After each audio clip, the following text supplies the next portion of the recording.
All right, so I'm going to read from Hebrews 12, starting in verse 1. I laughed because I recorded this about 3 times now, and I think I started in verse 3 last time. So, let's start in the right verse this time.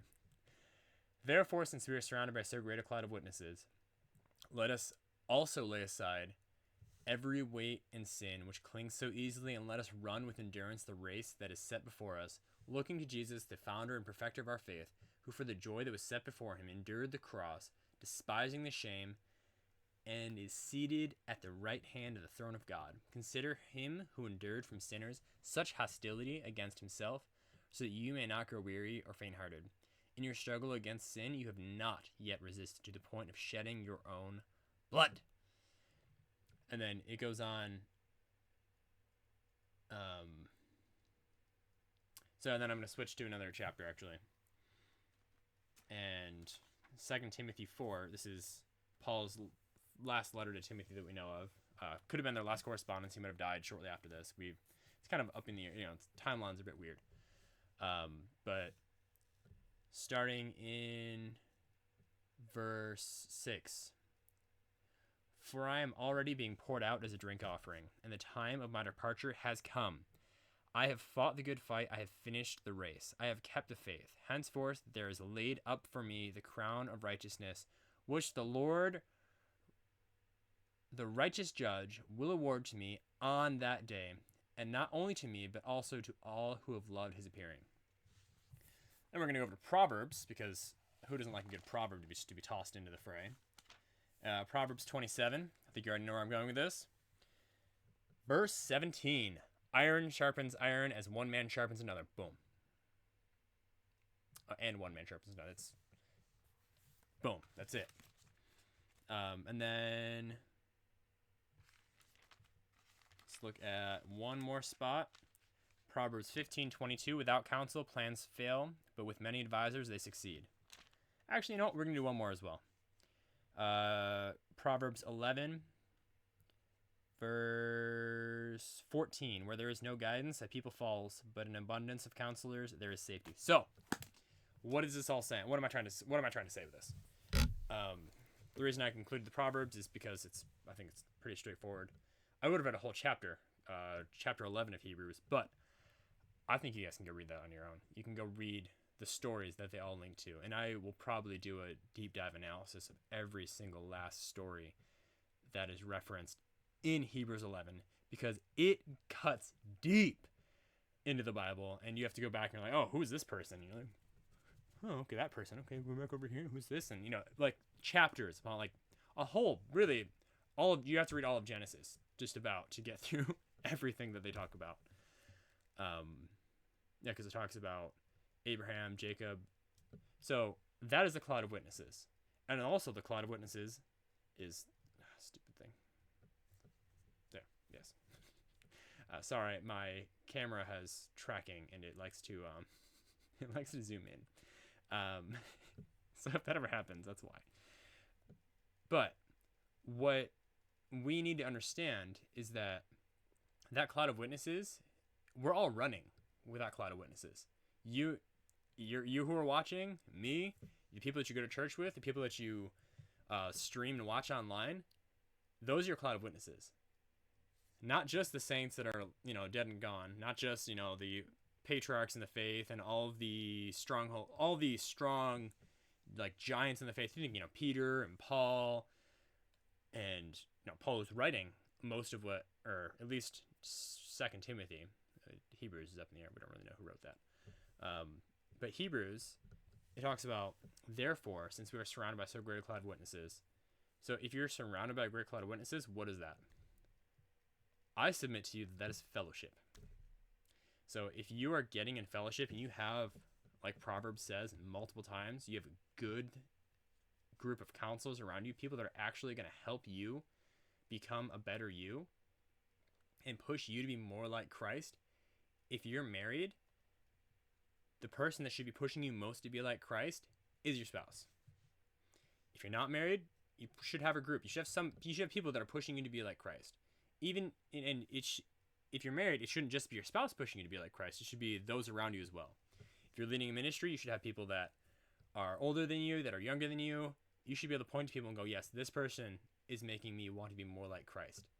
And it's not for selfish reasons. It's not for, oh, I want to impress somebody. It's for, because I want to be a better person and a better example for them, I want to be a better follower of Christ. I want to be a better example of who he is. And that also stems to wanting to lean into his grace, into his love. But if you need to have people around you that are going to point you in the right direction, they're going to say, Jesus is that way. Or like, come right here, sit down, let's talk. You need to have people that are going to call out your nonsense, and they're going to lean into you and actually help you to grow. Because if they're not leaning into you and helping you to grow, then you need better people in your life.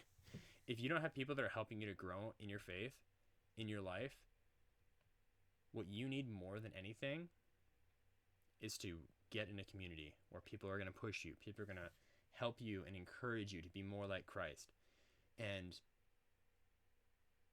the last exhortation that's in Hebrews, that little bit that I read, I mean, there's a lot more there. The whole chapter is amazing. But you have not resisted sin to the point of shedding your own blood.